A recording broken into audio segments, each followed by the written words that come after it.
Hi friends, ಹೇಗಿದ್ದೀರಾ? ಎಲ್ಲರೂ ಚೆನ್ನಾಗಿದ್ದೀರಾ ಅಂತ ಅನ್ಕೋತೀನಿ. ಫ್ರೆಂಡ್ಸ್, ಇವತ್ತು ನಾನು ನಿಮಗೆ ಹೊಸ ರೆಸಿಪಿನ ಶೇರ್ ಮಾಡ್ತಾ ಇದ್ದೀನಿ. ಫ್ರೆಂಡ್ಸ್, ನಾನು ಇವತ್ತು ನೀರು ದೋಸೆ ಮತ್ತು ಕಡಲೆ ಸಾಗು ಹೇಗೆ ಮಾಡೋದು ಅಂತ ನಿಮಗೆ ತೋರಿಸ್ಕೊಡ್ತೀನಿ. ವಿಡಿಯೋನ ಸ್ಕಿಪ್ ಮಾಡಿದ್ರೆ ಎಂಡ್ವರೆಗೂ ನೋಡಿ. ನಾನು ಇಲ್ಲಿ 2 ಲೋಟ ಅಕ್ಕಿನ ತಗೊಂಡಿದ್ದೀನಿ. ರೇಷನ್ ಅಕ್ಕಿನ ತಗೊಂಡಿದ್ದೀನಿ. ನಿಮಗೆ ಯಾವ ಅಕ್ಕಿ ಬೇಕೋ ಆ ಅಕ್ಕಿನೂ ಸಹ ನೀವು ತಗೋಬೋದು. ಚೆನ್ನಾಗಿ ಇದನ್ನು ನೀರು ಹಾಕಿ ನಾನು ವಾಶ್ ಮಾಡ್ಕೋತೀನಿ. 2-3 ಸಾರಿ ಇದನ್ನು ಚೆನ್ನಾಗಿ ವಾಶ್ ಮಾಡ್ಕೋಬೇಕು. ಕಡಲೆ ಸಾಗು ಜೊತೆ ಮತ್ತು ನೀರು ದೋಸೆ ತುಂಬ ಚೆನ್ನಾಗಿರುತ್ತೆ ಫ್ರೆಂಡ್ಸ್. ನೀವು ಈ ರೀತಿಯಾಗಿ ಮನೆಯಲ್ಲಿ ಟ್ರೈ ಮಾಡಿ.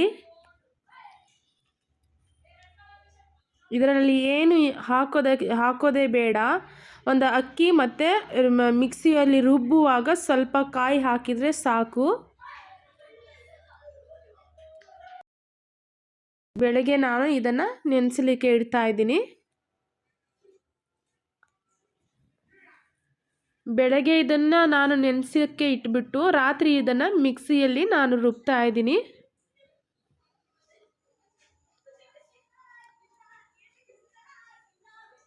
ಈ ರೀತಿಯಾಗಿ ಬೆಳಗಿನ ಜಾವ ನೆನೆಸೋಕ್ಕೆ ಇಟ್ಬಿಟ್ಟು ರಾತ್ರಿಯಲ್ಲಿ ಮಿಕ್ಸಿಯಲ್ಲಿ ಹಾಕಿ ರುಬ್ಬಿ ನಾನು ಇದನ್ನು ರಾತ್ರಿ ಹಾಗೆ ಇಟ್ಟು ಬೆಳಗಿನ ಜಾವ ನಾನು ನೀರು ದೋಸೆಯನ್ನು ಮಾಡ್ತೀನಿ ಫ್ರೆಂಡ್ಸ್.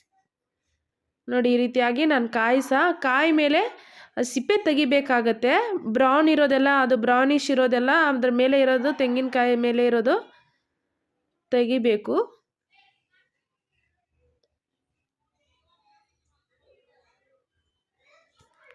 ನೋಡಿ, ಈ ರೀತಿಯಾಗಿ ಮೇಲಿನ ಸಿಪ್ಪೆ ತೆಗಿಬೇಕು.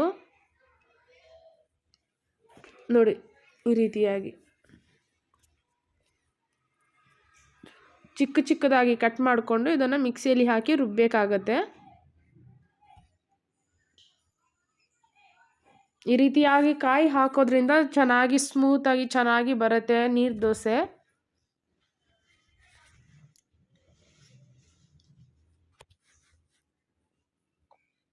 ನೋಡಿ, ಈ ರೀತಿಯಾಗಿ ನಾನು ಕಟ್ ಮಾಡ್ಕೊಂಡಿದ್ದೀನಿ ಚಿಕ್ಕದಾಗಿ.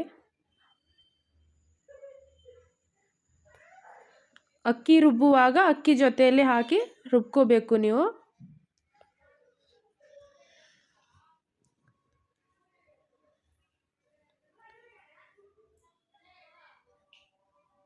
ನೀರು ದೋಸೆ ಜೊತೆ ನೀವು ಏನು ಚಟ್ನಿ ಮಾಡ್ಕೊಂಡು ಸಹ ತಿನ್ಬೋದು, ಸಾಗು ತಿನ್ಬೋದು, ಏನು ಬೇಕಾದರೂ ನೀರು ದೋಸೆ ಜೊತೆ ತಿನ್ಬೋದು, ಚೆನ್ನಾಗಿರುತ್ತೆ ಫ್ರೆಂಡ್ಸ್.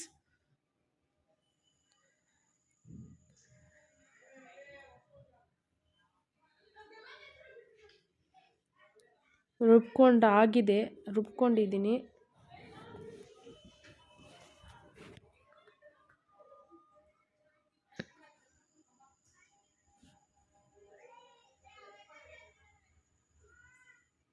ನೋಡಿ, ಈ ರೀತಿಯಾಗಿ ರುಬ್ಕೊಂಡಿದ್ದೀನಿ.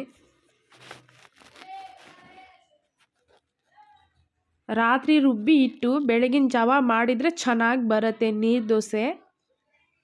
ನಾವು ಹೇಗೆ ಮಾಮೂಲಿ ದೋಸೆ ಹಿಟ್ಟನ್ನು ರೆಡಿ ಮಾಡ್ಕೋತೀವಿ ಹಾಗೆ ಇದನ್ನು ಸಹ. ಫ್ರೆಂಡ್ಸ್, ನಾನು ಇಲ್ಲಿ ಬೆಳಗ್ಗೆ ಸಾಗು ಮಾಡೋದಕ್ಕೆ ಬಟಾಣಿ ಮತ್ತು ಇಲ್ಲಿ ನಾನು ಕಡಲೆನೂ ತಗೊಳ್ತಾ ಇದ್ದೀನಿ. ರಾತ್ರಿ ಇದನ್ನು ನೆನೆಸ್ಲಿಕ್ಕೆ ಇಡ್ತಾ ಇದ್ದೀನಿ ನಾನು ಫ್ರೆಂಡ್ಸ್. ಇದು ಎರಡನ್ನೂ ಸಹ ನಾನು ರಾತ್ರಿಯಲ್ಲಿ ನೆನೆಸಿ ಇಡ್ತಾ ಇದ್ದೀನಿ. ನಿಮಗೆ ಎಷ್ಟು ಬೇಕಾಗುತ್ತೆ ಅಷ್ಟು ನೀರನ್ನು ಹಾಕಿ ನೆನೆಸ್ಲಿಕ್ಕೆ ಇಡಿ. ಕಡಲೆ ಸಾಗು ತುಂಬ ಚೆನ್ನಾಗಿರುತ್ತೆ ಫ್ರೆಂಡ್ಸ್. ನಾನು ತೋರಿಸ್ಕೊಡೋ ಥರ ಕಡಲೆ ಸಾಗುವನ್ನು ಮಾಡಿ ಫ್ರೆಂಡ್ಸ್. ತುಂಬ ಟೇಸ್ಟಾಗಿರುತ್ತೆ, ತುಂಬ ಚೆನ್ನಾಗಿರುತ್ತೆ. ಇದನ್ನು ನೀವು ಪೂರಿ ಜೊತೆ ತಿನ್ಬೋದು, ದೋಸೆ ಜೊತೆ ತಿನ್ಬೋದು, ರೈಸ್ ಜೊತೆ ತಿನ್ಬೋದು. ತುಂಬ ಚೆನ್ನಾಗಿರುತ್ತೆ ಫ್ರೆಂಡ್ಸ್. ಈ ರೀತಿಯಾಗಿ ಮಾಡಿರಿ ಸಾಗುನ. ನೋಡಿ, ಬೆಳಗಿನ ಜಾವ ನಾನು ಇದನ್ನು ಮಾಡ್ತಾ ಇರೋದು. ಮಾರ್ನಿಂಗ್ ಟೈಮಲ್ಲಿ ಇದನ್ನು ನಾನು ಮಾಡ್ತಾ ಇರೋದು. ಈಗ ರಾತ್ರಿ ನೆನೆಸಿ ಇಟ್ಟಿರ್ತಕ್ಕಂಥ ಕಡಲೆಕಾಳು ಬಟಾಣಿಯಲ್ಲಿ ನಾನು ಸ್ವಲ್ಪ ಉಪ್ಪನ್ನು ಹಾಕಿ ಅದನ್ನು ಬೇಯಿಸೋಕ್ಕೆ ಇಡ್ತಾ ಇದ್ದೀನಿ.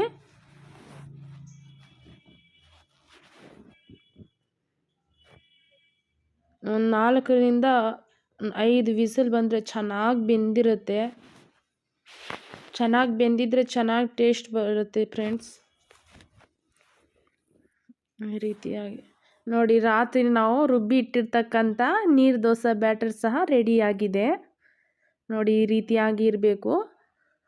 ಮತ್ತು ನೀರು ದೋಸೆ ಹಾಕುವಾಗ ನಾವು ಇನ್ನೂ ಸ್ವಲ್ಪ ನೀರು ಹಾಕ್ಕೋಬಹುದು. ಇನ್ನೂ ಸ್ವಲ್ಪ ನಾವು ನೀರು ಹಾಕ್ಕೋಬೇಕಾಗತ್ತೆ. ಫುಲ್ಲು ತೆಳುವಾಗಿರಬೇಕಾಗತ್ತೆ ಅದು. ಈಗ ನಾವು ಸಾಗು ಮಾಡೋದಕ್ಕೆ ಮಸಾಲೆ ರೆಡಿ ಮಾಡ್ಕೊಳ್ಳೋಣ. ಇಲ್ಲಿ ನಾನು ಈರುಳ್ಳಿ, ಹಸಿಮೆಣಸಿನ್ಕಾಯಿ, ಶುಂಠಿ, ಬೆಳ್ಳುಳ್ಳಿ, ಟೊಮೆಟೊನು ತಗೊಂಡಿದ್ದೀನಿ. ಇದನ್ನು ಎಣ್ಣೆಯಲ್ಲಿ ಹಾಕಿ ಹುರ್ಕೋಬೇಕಾಗತ್ತೆ.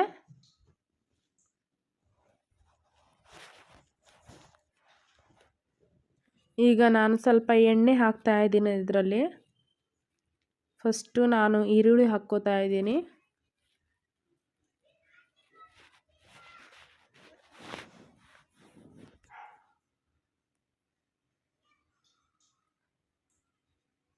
ಹಾಗೆ ನಾನು ಹಸಿಮೆಣಸಿನ್ಕಾಯಿ, ಶುಂಠಿ, ಬೆಳ್ಳುಳ್ಳಿ ಸಹ ಹಾಕ್ಕೋತಾ ಇದ್ದೀನಿ.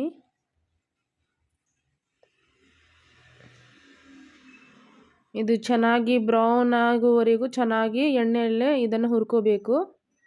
ನೋಡಿ ಈ ರೀತಿಯಾಗಿ ಬ್ರೌನ್ ಆಗುವವರೆಗೂ ಚೆನ್ನಾಗಿ ಇದರಲ್ಲಿ ಎಣ್ಣೆಯಲ್ಲಿ ಫ್ರೈ ಮಾಡ್ಕೊಳ್ಳಿ. ಈಗ ನಾನು ಟೊಮ್ಯಾಟೊ ಹಾಕ್ತಾ ಇದ್ದೀನಿ.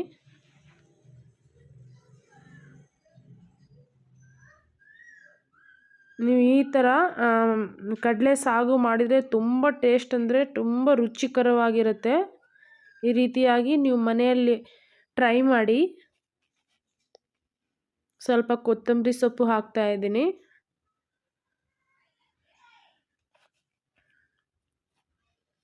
ಮಸಾಲೆ ಐಟಮ್ ರೆಡಿಯಾಗಿದೆ. ಮತ್ತು ಸ್ವಲ್ಪ ಕಾಯಿ ಹಾಕ್ತಾ ಇದ್ದೀನಿ. ತೆಂಗಿನಕಾಯಿ ಸ್ವಲ್ಪ ನಾನು ಹಾಕ್ತಾ ಇದ್ದೀನಿ ಇದರಲ್ಲಿ.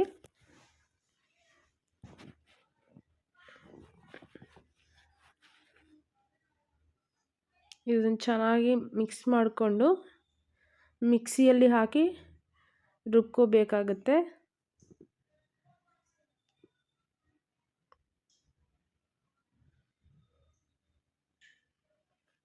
ನೋಡಿ ಈ ರೀತಿಯಾಗಿ ಎಣ್ಣೆಯಲ್ಲಿ ಇದನ್ನು ಫ್ರೈ ಮಾಡ್ಕೋಬೇಕು. ಈಗ ನೆಕ್ಸ್ಟ್ ನಮ್ಮ ಕುಕ್ಕರಲ್ಲಿ ಕಾಳು ಬೆಂದಿದೆಯಾ ಅಂತ ನೋಡಿಕೊಳ್ಳೋಣ. ನೋಡಿ ಈ ರೀತಿಯಾಗಿ ಬಟಾಣಿ ಕಾಳು ಮತ್ತು ಕಡಲೆಕಾಳು ಬೆಂದಿದೆ, ಚೆನ್ನಾಗಿ ಬೆಂದಿದೆ. ನೋಡಿ ಸಾಫ್ಟಾಗಿದೆ ಚೆನ್ನಾಗಿ. ಈ ರೀತಿಯಾಗಿ ಬೆಂದಿದ್ರೆ ಚೆನ್ನಾಗಿ ಟೇಸ್ಟ್ ಬರುತ್ತೆ.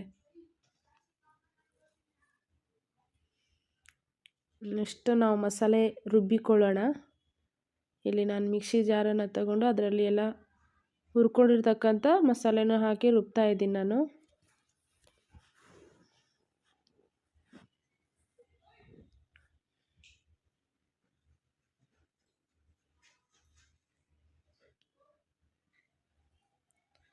ನೋಡಿ ಇದನ್ನು ನಾನು ಮಿಕ್ಸಿಯಲ್ಲಿ ರುಬ್ಕೋತೀನಿ ಫ್ರೆಂಡ್ಸ್. ನೆಕ್ಸ್ಟ್ ನಾವು ಸಾಗುಗಾಗಿ ರೆಡಿ ಮಾಡಿಕೊಳ್ಳೋಣ. ಒಗ್ಗರಣೆಗೆ ಅಂತ ನಾನು ಇಲ್ಲಿ ಎಣ್ಣೆ ಹಾಕಿದ್ದೀನಿ, ಸಾಸಿವೆ ಹಾಕ್ತಾ ಇದ್ದೀನಿ ಅದರಲ್ಲಿ. ನೆಕ್ಸ್ಟ್ ಸ್ವಲ್ಪ ಈರುಳ್ಳಿ ಸಹ ಹಾಕ್ತಾ ಇದ್ದೀನಿ.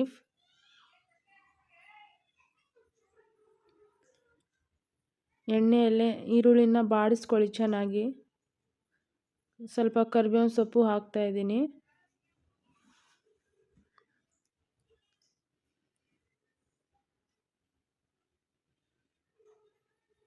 ಚೆನ್ನಾಗಿ ಕೆಂಪು ಬಣ್ಣ ಬರುವವರೆಗೂ ಚೆನ್ನಾಗಿ ಎಣ್ಣೆಯಲ್ಲೇ ಅದನ್ನು ಹುರ್ಕೊಳ್ಳಿ ಫ್ರೆಂಡ್ಸ್.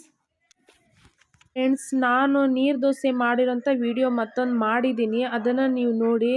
ಇದು ವಿಡಿಯೋ ತುಂಬ ಲಾಂಗ್ ಆಗುತ್ತೆ ಅಂತ ಹೇಳ್ಬಿಟ್ಟು ನಾನು ಮತ್ತೊಂದು ವಿಡಿಯೋ ಮಾಡಿದ್ದೀನಿ ದೋಸೆ ಮಾಡಿರೋದು.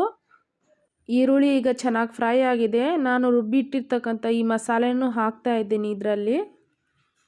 ನೋಡಿ ಈ ರೀತಿಯಾಗಿ ಚೆನ್ನಾಗಿ ನಾನು ರುಬ್ಕೊಂಡಿದ್ದೀನಿ.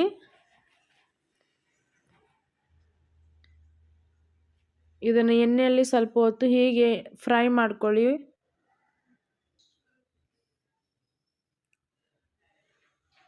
ನಾನು ಇದರಲ್ಲಿ ಸ್ವಲ್ಪ ಅರಿಶಿನ ಹಾಕ್ತಾ ಇದ್ದೀನಿ. ಸ್ವಲ್ಪ ಅರಿಶಿನ ಹಾಕ್ಕೊಳ್ಳಿ. ಸ್ವಲ್ಪ ಜೀರಿಗೆ ಪೌಡ್ರು ಸಹ ನಾನು ಇದರಲ್ಲಿ ಹಾಕ್ತಾ ಇದ್ದೀನಿ.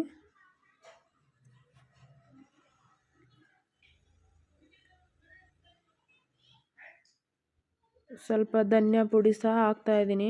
ಧನಿಯಾ ಪೌಡರು ಹಾಕ್ಕೋಬೇಕು.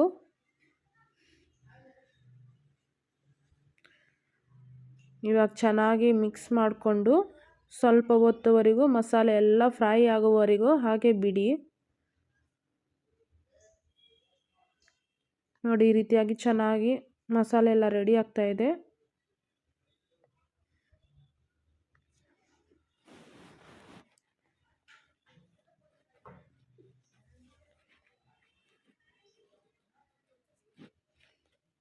ಈ ರೀತಿಯಾಗಿ ನೋಡಿ ಚೆನ್ನಾಗಿ ಬಂದಿದೆ, ನಮ್ಮ ಮಸಾಲೆ ಎಲ್ಲ ರೆಡಿಯಾಗಿದೆ ಫ್ರೆಂಡ್ಸ್. ಈ ರೀತಿಯಾಗಿ ಎಣ್ಣೆಯಲ್ಲೇ ಸ್ವಲ್ಪ ಹೊತ್ತು ಮಸಾಲೆ ಎಲ್ಲ ಹುರ್ಕೋಬೇಕು.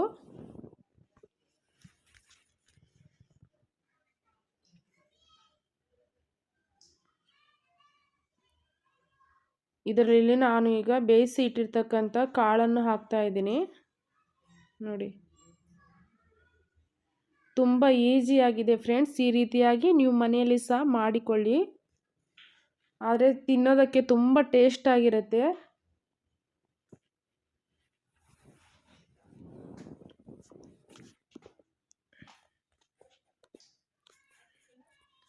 ನೋಡಿದ್ರೇ ತಿನ್ನಬೇಕು ಅಂತ ಅನಿಸುತ್ತೆ, ಆ ರೀತಿಯಾಗಿ ಚೆನ್ನಾಗಿ ಬಂದಿದೆ. ಮಸಾಲೆ ಗ್ರೇವಿ ಎಲ್ಲ ಚೆನ್ನಾಗಿ ಬಂದಿದೆ ಫ್ರೆಂಡ್ಸ್. ಈ ರೀತಿಯಾಗಿ ನೀವು ಮನೆಯಲ್ಲಿ ಸಾಗು ಮಾಡಿದರೆ ಎಲ್ಲರಿಗೂ ಇಷ್ಟ ಆಗುತ್ತೆ. ಈ ರೀತಿಯಾಗಿ ಸಹ ನೀವು ಮನೆಯಲ್ಲಿ ಮಾಡ್ಕೊಂಡು ತಿನ್ನಿ ಫ್ರೆಂಡ್ಸ್. ಈಗ ನಾನು ಸ್ವಲ್ಪ ಉಪ್ಪು ಸಹ ಹಾಕ್ತಾ ಇದ್ದೀನಿ.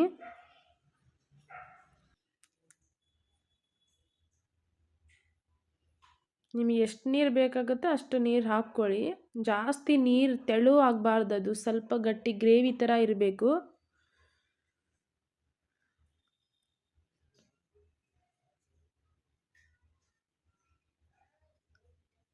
ಇದನ್ನೀಗ ಚೆನ್ನಾಗಿ ಕುದಿಲಿಕ್ಕೆ ಬಿಡೋಣ. ನೋಡಿ ಈಗ ಚೆನ್ನಾಗಿ ಕುದೀತಾ ಇದೆ.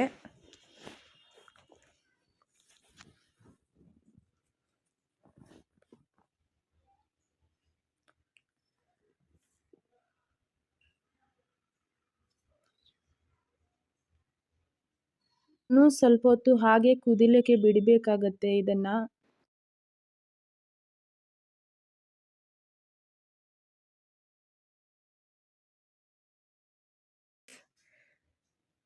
ನೋಡಿ ಈ ರೀತಿಯಾಗಿ ನಮ್ಮ ಕಡಲೆ ಸಾಗು ರೆಡಿಯಾಗಿದೆ.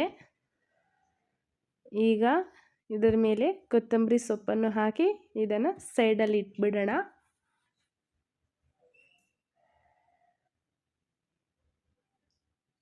ಫ್ರೆಂಡ್ಸ್, ಹೊಸ ರೆಸಿಪಿಗಾಗಿ ನನ್ನನ್ನು ಫಾಲೋ ಮಾಡಿ.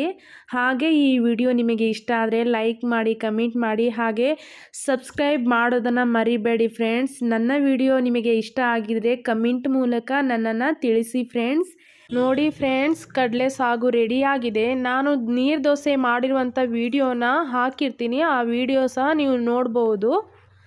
ಈಗ ಇದು ರೆಡಿಯಾಗಿದೆ. ನಾನು ಇಲ್ಲಿ ಗ್ಯಾಸ್ ಸ್ಟವ್ ಆಫ್ ಮಾಡ್ಕೋತಾ ಇದ್ದೀನಿ ಫ್ರೆಂಡ್ಸ್.